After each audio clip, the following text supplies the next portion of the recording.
morning mugwump. My name is Ruth and I'm gardening here in Zone 7B in North Carolina. Today I'm taking you outside to the backyard and we're going to take a little tour of a little vegetable patch that we actually created and planted up last week. So it's not huge and there's not a whole lot going on just yet, but there are some little sprouty bits. So exciting. Okay, here we are. We are kind of over on the southeast side of our backyard, and here's the little bed that we made last week, and we've got some little things popping up. How cute is that? So let's take a look here. Over on the very right hand side, these little guys are watermelons. I think they're called sugar babies.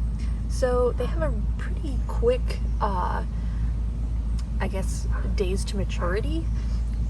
So we've got basically here in Zone 7B, we have about another 90 days until our average first frost temperature, which is usually comes around end of October. So October 31st is what the Google says my average last frost date is.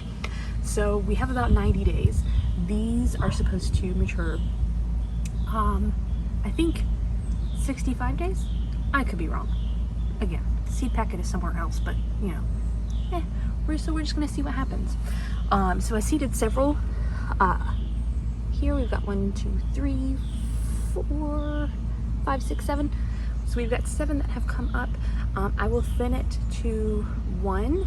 I'll probably give it another couple days, and you take out the ones that, or leave just the one that's the strongest. So that's those. And then kind of right next door, you can see teeny tiny little plants. These are some more of the cinnamon basil. I've got some growing inside in the Arrow garden, but I decided to try some planted outside and see what happens. So, and here you can see I have toothpicks. I have toothpicks in the ground denoting where I planted stuff because I don't have any plant markers. So, toothpicks. Yeah, there you go. Then back here, super exciting. Let me get a little bit closer here. These guys are French beans. And they have all come up and they're looking super cute. So these are bush variety, and the beans they put out are kind of 1/4 inch wide, and they're just a little bit smaller than normal green beans. So excited to see that. I will probably have to thin these too, just because they get a little bit bigger. So I will probably take out this one who's kind of real close to the little stepping stone here. Maybe 1 or 2 of these, 1 or 2 of these over here, just so that there's enough room for these guys to grow. So that's what's over here on the right hand side.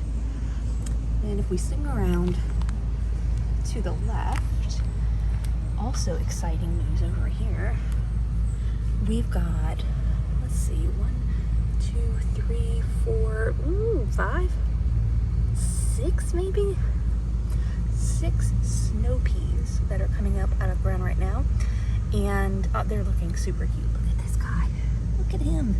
He's doing so great. So again, these I will probably have to thin, and I'll be putting a trellis kind of in the back here so that they can climb and do their snow pea thing. And over on here, you see my little marker there. I planted like 3 rows of spinach, and none of that has come up yet. So I have no idea how long it takes for spinach to come up, but you know, we'll see. And then finally, back there, we have pumpkins. Again, they haven't sprouted yet, so we'll see how that works out. It may not sprout at all, and that's okay. And again, all of these things may not actually produce fruit for me this year. They might not have enough time, but we're gonna see what happens and see what we can do here in the last 90 days of our growing season. So I also wanted to show you really quick, I just noticed this beautiful little butterfly on my lantana. How awesome is that? Hey little guy, get after it. Ah, love that. Thanks for joining me today for this quick little tour of our vegetable patch. Make sure you subscribe for more gardening videos, arrow gardening videos, and a bunch of other fun stuff. Thanks. Y'all have a great day.